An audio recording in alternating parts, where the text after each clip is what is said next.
Bakit ano ganyan yung mata nyo? Bakit? Bakit po eh? Okay lang. May sasabitan ka, Mela? Sa lieg mo! Ay, naamoy ko yun ah. Naamoy ko sila. Itong dalawang ito, saan ba ito galing? Magyaya kayo. Itong dalawa, may pinuntahan. Naamoy ko. Doon sa stage kasi naglagay kami ng gay para may Yan, anong oras na ba? Yan si Teacher Noy, ang head ng aming PT. Yan o. Itong ano na to, space. Ano to? English program. Ayan o. Ito kindergarten yata to. Ay, English. English ito. English. English. Ito naman, English din. Ayan, may magbabali-balita bukas. Ito naman, kindergarten. Lahat ito kindergarten. 1, 2, 3. Oh, pintas. Ito ni pag sinabing EP, English program, kindergarten. Kasi meron din kindergarten na regular or normal or standard. Public government. So itong English program, parang semi-private siya. So ito yung mga output ng mga bata namin. Makikita nyo bukas. May mga idadagdag pa dyan. Diba? Ang wonderful. Bet ko itong ginawa nilang project na bunot. Coconut pasta. Tapos, ito sa kabilang side, mga dinosaurs naman.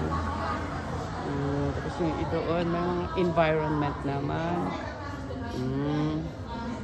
Tapos doon, yan yung exit ng aming pwesto. Ayan.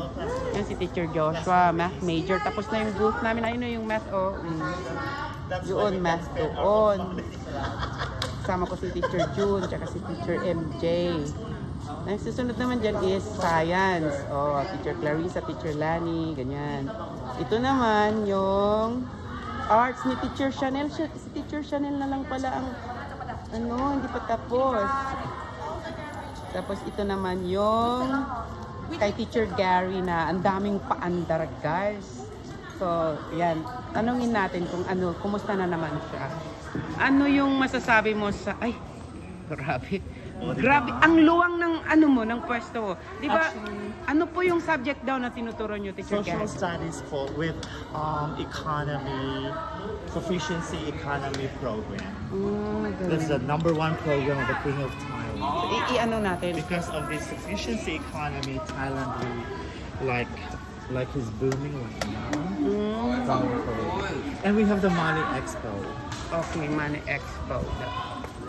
So, social studies teacher si Teacher Gary. At tapos na siya, pwede na siyang umuwi. Bye, Teacher Gary! See you tomorrow! Ayan. So, bye guys! Ayan.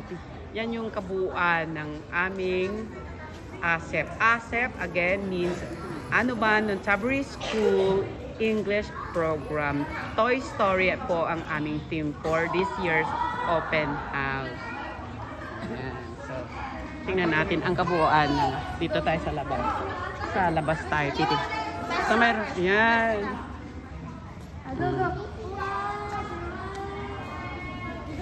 Ganun lang kasimple guys ang aming English program pwesto.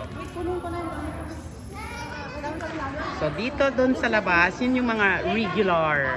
Yan. Doon na sa labas sa may morning assembly, flag ceremony assembly. So, ito din, kindergarten siya, pero sa standard or normal. Ready na din sila. Ang ganda din, kahit pa paano. Happy kids, sabi niya. Subugas nila i-display yung kanila mga project. Baka umulan, malakas ang hangin. So, wala muna siyang mga nilagay sa mga table nila. Ang open house is actually displaying outputs, projects of students. Ayan. So, ang gaganda din ng mga output nila,